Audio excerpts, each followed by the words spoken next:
When it comes to children and babies with malnutrition, it's actually a case that's of great concern, not only to us here in Ghana, but the rest of Africa. Now, there's a 2019 report from UNICEF, and I'll just read a part of it. Now, it says that it found at that time that at least 1 in 3 children under 5, over 200, were either undernourished or overweight. In Ghana, it says close to 1 in every 5 children under 5 years is stunted, while 1 in every 10 children under 5 is underweight. Also, 2 in 3 children between 6 months and 2 years of age are not fed food that supports their rapidly growing bodies and brains. And this puts them at risk of poor brain development, weak learning, low immunity, increased infections, and in many cases, death.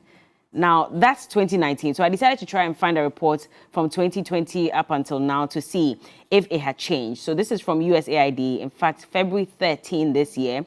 And they also said that as it stands now, almost half of all deaths from children under 5 are attributable to malnutrition, which is why improving nutrition is imperative to achieving the global maternal and child survival goals. And so we're going to have a conversation this morning with a team that has decided to take it upon itself to support women, mothers who are ripe for childbearing, children within that age range as well, and fathers to economically empower them and to provide these supplements to make sure that these children grow the most healthy way. And it's a project that's called Improved Feeding Practices for the First 1,000 Days. In the studios with me, I have Priscilla and team. She's a project manager. Good morning to you. How are you doing?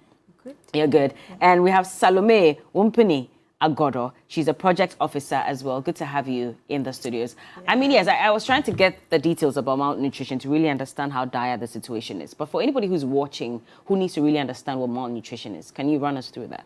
Okay. Thank you so much, and good morning to your lovely listeners and all viewers. And we also want to say a good morning to our national director, the senior leadership team, and also the SMT and all World Vision staff. So when we talk of malnutrition, we are looking at different indicators that affect children negatively. And so we'll have underweight, we'll have stunting, we will have wasting, and we also have overweight. And so children receive food that are not, the frequency is not in the right proportion, and also the ingredients or the nutrients in it are also not in the right proportion. The frequency too are not consistent, so at the end of the day, they don't get the required nutrient that is required for them to grow well as we want to see in every child. So you get a child, for example, who is maybe 2 years old, but you look at the child doesn't look like 2 years. So you look at the age and you look at the height, very short, and so you say that one is stunting. Then you look at a child who is very thin for the age, so that child is wasting. Then if you compare a child's age and also his weight, it doesn't match. So you say the child is underweight. Now you look at a child who is even more than, the weight is more than the age, that is overweight, which is a bit of concern because now people want their children to be plumpy, big, and that. But all these have effects on the children. The long-term effect is there. So we have this childhood obesity that also comes in when they are overweight. So let's just say maybe a 1-year-old. What should be the right weight requirements for such a child? Or are there other factors that also determine that and not just the age? Not just the age. Not just the age. Yes. I see. So, but what's the real situation on the ground here in Ghana? So just with reference to the recent demographic survey that was conducted, if you take stunting, it stands at 17.15% for the national level. And there are variations at the various districts and also the regions. So when you say for the national level, children between what ages? So the children between the age of under 5 years old. So you get the 17.5% who are stunted. That is their short for age. So if you look at their height and look at their age, it's not matching, and so it's not about genetics because some children are short. Yes, so I like how Mrs. Wumpini is laughing. Yes. Okay, so if I'm short and I see that my child is short, I shouldn't be too worried. As long as I'm feeding my child properly. Exactly. Okay. All right. Give us the other details. And we also have the anemia. where children between the ages of 6 months to 56 months, 59 months, there is 49% Okay. per the recent survey that was conducted. And also we have the underweight, which is 12.5%. And also we have the wasting, which is the thinness, which is 6.0%. So it's not a good thing that we need to really talk about it and try to put in more effort, because if you compare it to 2014, there hasn't been so much change. We're still hovering about the same figures. So we really need to do more and see to it that we get the right proportion, get the consistency, ensure that children are fed well, they are breastfed between the first 6 months, so that they will be able to get the required nutrients needed. So, what really is the problem, Salome? Maybe you can come in here. Why is there really a challenge in making sure that children are fed properly? And in that case, what is your project seeking to achieve? Okay, so much of the project, the problem has to do with how we feed our children and what we feed to the children. We are always advocating that when a baby is born, it is best for that baby to be exclusively breastfed for the first 6 months. Then after 6 months, you introduce the complementary feeding. But you find out that most mothers feel breast milk is not enough for the baby. And so they will add other things to the food and give to the baby. But at that stage, the child's digestive system is not even ready to digest all these things we try to introduce to them. Then during complementary feeding, most mothers don't offer variety of meals to the child. Even when they try to offer, the quantity and then the consistency and also the conditions under which these meals are also prepared is a big issue. So with the Improved Feeding Practices project, we focused on pregnancy because we are looking at the first 1,000 days, and the first 1,000 days starts from day 1 of conception. Immediately the woman gets pregnant. Then the diet of the woman will have to change, and she must be more aware of the health of the baby and try to feed on healthy meals that will help the baby to develop well. When the baby is born, like I already said, exclusive breastfeeding for 6 months, and then after the 6 months, you introduce other foods and continue to breastfeed until the child is 2 years. Until they're 2 years? Yes, until the child is 2 years. Okay. Yeah. Because my friend was breastfeeding her child as 2.5 years, and I was worried that it was... It doesn't really matter. You can continue to breastfeed after 2 years. To make your breast flat, or... No, let's not digress. We'll come to this conversation later, so we understand. But, so what are some of these foods that pregnant women should consume in the first 1,000 days? Okay. So, for a pregnant woman, we have the 4-star diet, which consists of the grains, that is the staples, the proteins, the animal sources. We have the eggs, the meat. Then we have the nuts and the seeds. Then we also have the dark green vegetables, the leaves, the kontomire, the alefu, the ayoyo. All these things are very, very good for pregnant women. They contain a lot of vitamins and iron, which is very essential for pregnant women because that is what helps with the blood. Anemia, when my Priscilla was talking, mentioned 49%, which is very, very high. And most hospitals are really battling with this issue.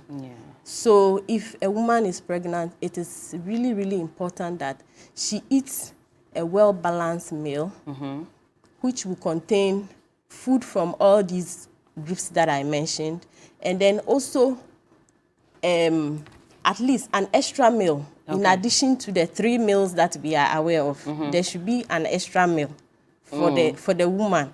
So some of them do 5 extra meals. So this extra meal you're saying, yes, they have gone past it. But some people don't really get it. Yeah. Some women don't get it. That is why I'm putting emphasis on the extra meal, because it's really important. And we are talking about this first 1,000 days because, in fact, at this stage, that is where the foundation of life for a human being is formed. That is where brain development starts, cognitive functions, body size and all those things. That is the period all these things are formed. Yeah. So if there is a problem, then the child carries it into adulthood, which can affect him or her later in life. Now, all these things that you're mentioning, the foods that you're mentioning, of course, for someone who can afford, to a large extent, they'll be able to ensure that they're eating everything in, great proportion to ensure that the child develops properly.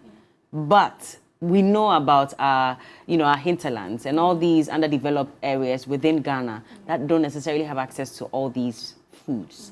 What are you doing, or what intervention is the IFP trying to ensure that it gives to these people so they can also provide that level of quality for their babies? Yeah, so if you look at the IFP project, we are focusing in 3 districts. Okay. So we have the Katsina Nankana West District in the Upper East region. We have the Kintampo South District. Then we also have the Setre East District. And so if you look at all these districts, we are looking at 70 communities, 24 in Katsina, 21 in Kintampo, and 25 in Setre. And so these are hard to reach areas. So the project supplied them with biofortified crops, that is orange flesh sweet potato, which contains orange what? Flesh sweet potato. Okay. So it contains a lot of vitamin A that when they consume, it also helps in their eye functioning. So we supply this orange flesh sweet potato vines to selected farmers. We also supply them with poultry beds. So we help them and train them to nurse these poultry beds to a stage where they can get an egg to consume in a day. Okay. So we have women in these communities that are consuming eggs every day because of the project. Aside that, we also supply them with moringa seedlings, pawpaw seedlings, and also mango seedlings, which will complement for them to get the vitamins that they require.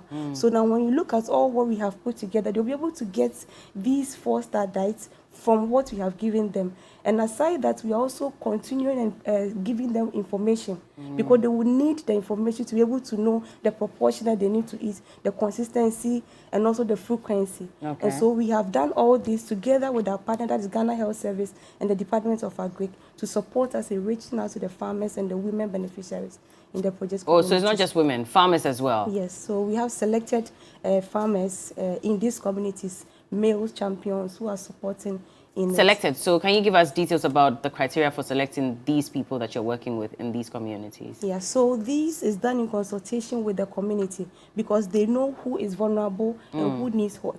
So per each district, together with the key stakeholders, they help us to get the farmers, that is the women groups and also the men groups who really needs it, and will support them with the technical know-how from the Agric Extension agents and also Ghana Health Service team for them to be able to cultivate and consume it. How long has this project been running for, Salome? Okay, this project has been running for 3 years now. Okay. Yes, and we are in the final year.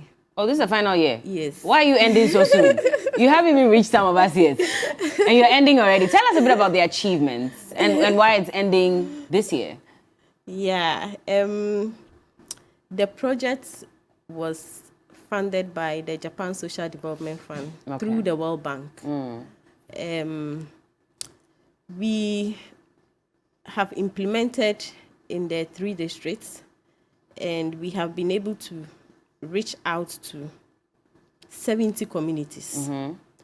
Out of these 70 communities, we have established mother-to-mother support groups.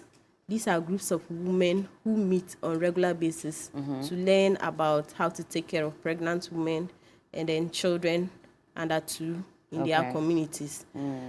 These women also learn about how to cook their meals so that it will be nutritious for the children and also for the pregnant women as well. Then we also have the male champions, where we have a group of men who also meet to learn about how they can support their wives in the homes to care for their children. We have also this group, we call them village-based entrepreneurs. These are women we selected, and we introduced a nutritional supplement, which is to support the mother to be able to feed the child with the required nutrients that the child needs in a day. So these village-based entrepreneurs, they sell the nutritional supplements in the communities. In fact, when we started the project, one sachet of the supplements was 50 pesos. But due to some economic changes and hardships, the price had to go up to 1 cedi. Yes. Are they able to afford? Yes, they are able to afford, because mothers have now seen how important the supplement is. And so mothers are willing to buy it. I see. Yes. That's not bad then. Yeah, then the farmers. We have farmers who are now into poultry, household level poultry. You go to a house, they have a very small pen where they have 25 birds, 20 birds that they are taking care of. So in a day, any child who is in the house that falls between the ages of 6 months to 2 years is able to get 1 egg to eat a day. Then we also have the orange flesh sweet potato farmers who also cultivate these potatoes. And then we have actually trained the women on how to utilize the sweet potato, how they can prepare it with their meals, how you can add it to your banku you are preparing at home, add it to your stew you are making at home, so that your children can get a nutritious meal. But it's ending this year? Yes, it's ending this year. So what's next? Are you going to continue somewhere? Are you looking for funding? What's happening now? So we are actually looking for funding to scale up. Because if you take Secure East, they have 40 communities in the district, and we are working in just 25 communities. So what happens to the remaining? If you take Katsina, Nankana, Kintampo South, they are not different. So it's about 100 communities, and you are doing just 21, or you are doing just 25 communities. So it's not enough. So we are actually looking forward to scale up and calling out to donors and philanthropists to support, because you are seeing the results. This is about practices, because once you gain the knowledge, the next step is for the person to practice. And once you get that figure, it means that you are making impact. And if with the little money given, you are able to reach that number of people, then at the end of the day, if you are expanding, you'll be able to reach a larger number of people who will now improve their feeding practices in their community. Because now people are beginning to cultivate orange fresh potato. After the first procurement that we gave them, we have not procured anything again, but they are doing it on their own level, which is sustainability.